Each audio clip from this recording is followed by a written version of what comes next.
Hello everybody, we are back with another video and a real scabbard. A real scabbard!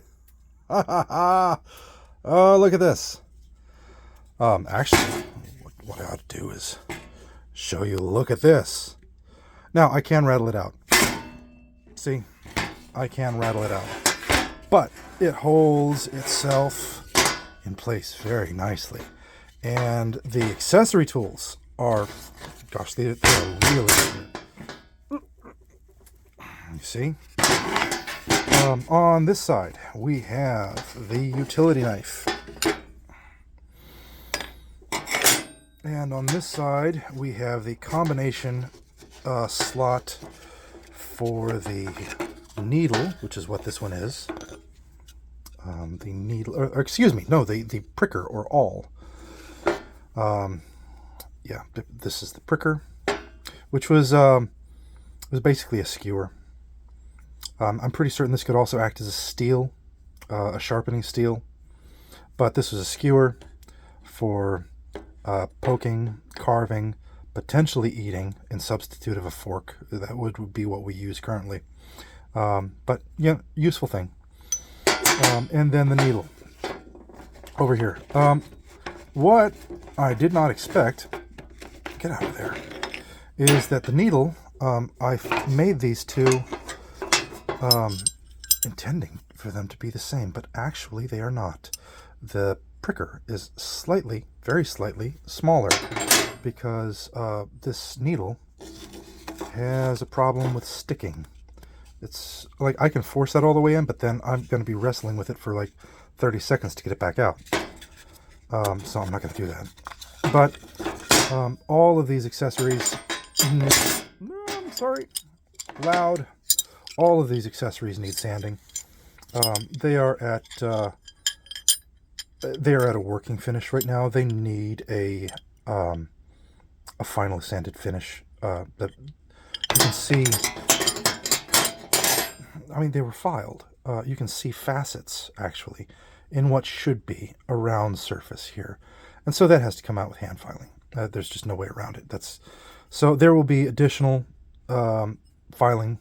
No, not filing, excuse me, sanding on this, and that will make all of these fit more easily in their scabbard slots. So the scabbard is now ready to move on to a shell. And actually, it's going to be very much like this. That just fits on over.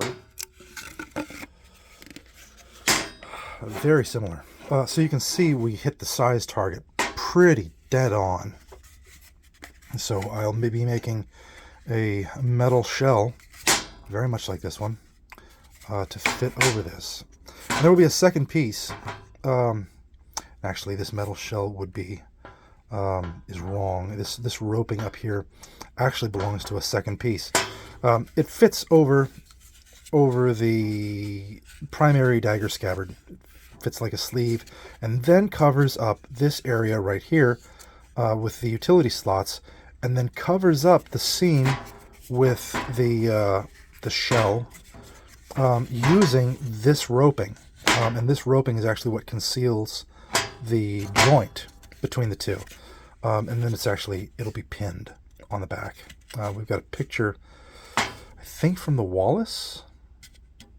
I have to check, but I think it's from the Wallace.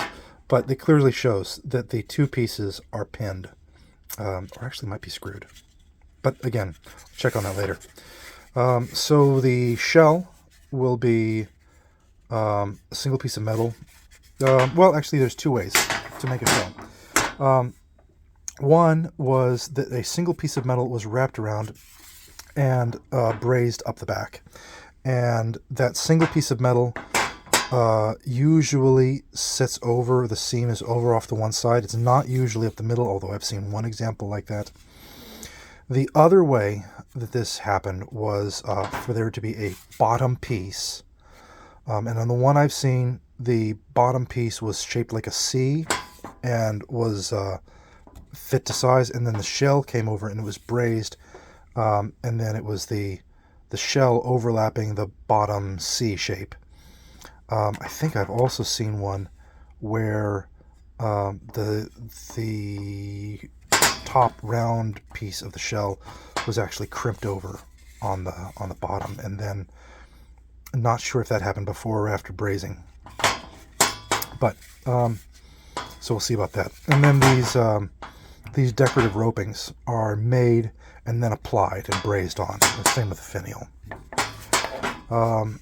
So that's where we are. That's what's next.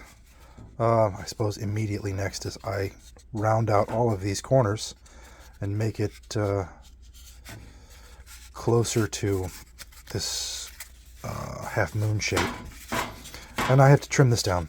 There's plenty of material here to be trimmed away. So that there's room for I suppose this is actually the locket. It will be a locket that fits over the primary dagger scabbard and covers the utility slots, ending in this roping. So that's the locket. And this shell is actually the dagger's chape. The chape that extends all the way up into a single metallic scabbard cover. So that's where we are. And it's really good. I'm really happy. We'll see you on the next video. Good night.